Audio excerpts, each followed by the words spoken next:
Hey everybody, Tom here, and coming to you from my car. Wanted to do a quick video about essay that I just read, Rosa Luxemburg's Fine Peace, Reform, or Revolution. In this volume, it's accompanied by another essay of hers, The Mass Strike, that I've not read yet. But Reform or Revolution, decidedly germane, relevant to our present impasse, where on the one hand, silver lining that has emerged with the cloud of Trump's ascendancy, and certain victories attained on the right more generally, the silver lining is that it has instigated a greater intensity of activism, both qualitatively and quantitatively, than we have seen for some time. Now,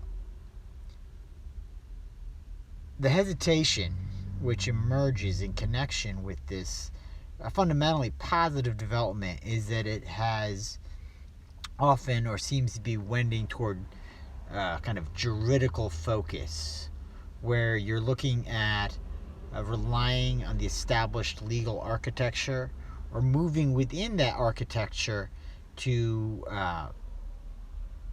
forward progressive objectives. This is manifest, for example, in the use of the court to restrain some of the executive orders that have issued from the Trump presidency, and happily, as of yesterday, the Ninth Circuit, his restriction on immigration has been constrained, at least for the time being. However, these sorts of approaches are vital. They're crucial. I do not want to be understood as in any way poo-pooing them.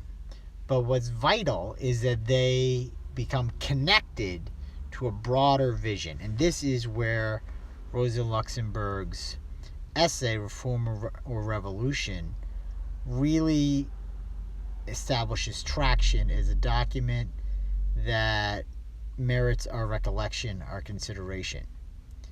Because the circumstance has precedent.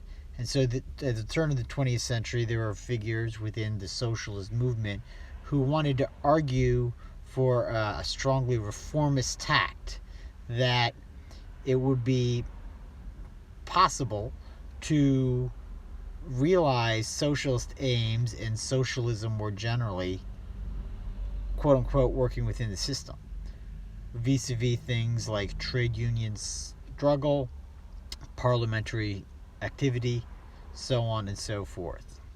In particular, there was a chap by the name of Edward Bernstein who'd written some articles to this effect in a book, and I think his book was The Presuppositions of Socialism and the Tasks of Social Democracy.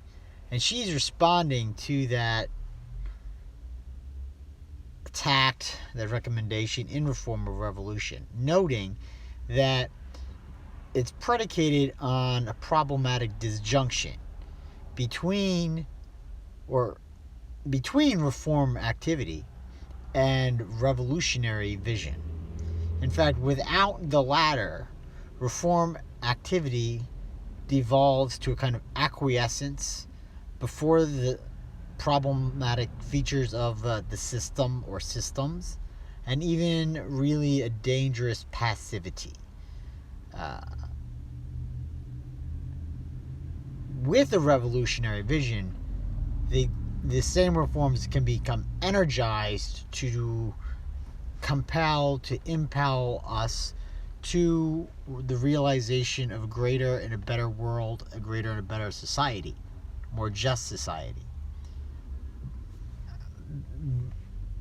The ultimate attainment of that will require moving beyond the conventional means, such as trade union struggle or parliamentary activity, whereby immediate conditions are ameliorated or improved.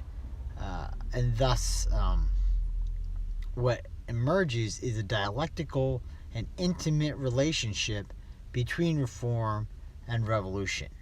So, and she details how this is not just a kind of psychological point or psychosociological point. It obtains because of certain features that are intrinsic to the capitalist framework itself. If you're going to, the most essential of that, of course, is the wage relationship and the commodification of labor, whereby within the economic domain, a class divide is established and grounded in material terms. Bernstein and the reformists, or the revisionists, or the opportunists, as they were variously called, more or less capitulate to that vantage, but with some important qualifications, to which I will allude in a moment. But, or to which I will refer in a moment, I just alluded to them. But what they will say is that capitalism is so amazing in its adaptability that to really try and affect a move beyond it vis-a-vis a revolutionary or disruptive approach or vision is futile. So you wonder,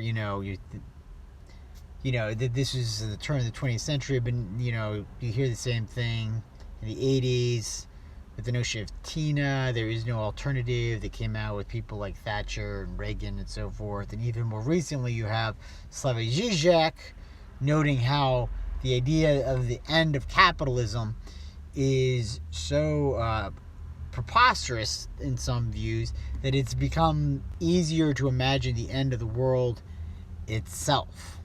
Well, what is one of the most fantastic things about Luxemburg's essay is how she illustrates that this is predicated on a misunderstanding of capitalism itself as requiring crisis for its own operation. So when you talk about its adaptability and the mechanisms of adaptability which are cited most principally are the credit system, and also, actually, he calls them employer corporations, but these are cartels or monopolies or quasi-monopolies. These two factors, while at times staving off crisis superficially, actually exacerbate the contradictions which they are pretending to resolve, and as such lead to even more severe disruptions down the road. And the history of the 20th century has only served to vindicate that analysis. And she's drawing heavily on Marx, but her own accounting, I feel, is very lucid, and that's part of why I want to recommend this essay to us. Also, above and beyond the issue of the economic side of the struggle, there is understanding that working within the state apparatus, within the margins of legality, again, while important, is not ultimately going to attain to the more equitable and free society after which we are all reaching, because the state apparatus is built upon a class character. It serves not to uproot, but to assure the status quo, to conserve the structures and property relations that institutionally underwrite the infelicities against which we are struggling, with which we are struggling. So those attenuations that can be provided by the state are of moment, great moment. but are not ultimately adequate. Necessary but not sufficient. Now all this connects to another point which Luxemburg makes, and that is the need to see things not just mechanically, which is a view that allows us to take issues on a piecemeal basis, but dialectically, understanding that it all hangs together in a very organic fashion. And as such, the solutions, if you like, which we wish to forward, must also have a dialectical character to them. They must be related organically to the whole frame in a way that can ultimately bring us beyond this impasse. So, I'll just leave it there, knowing that I've begged a whole multitude of questions, but asking that you go ahead and visit the text itself and see how Luxemburg deals with those questions.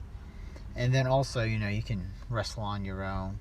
And any questions or comments you want to add below, fantastic, please. I welcome them. Anyway, check it out. Rosa Luxemburg, Reform or Revolution.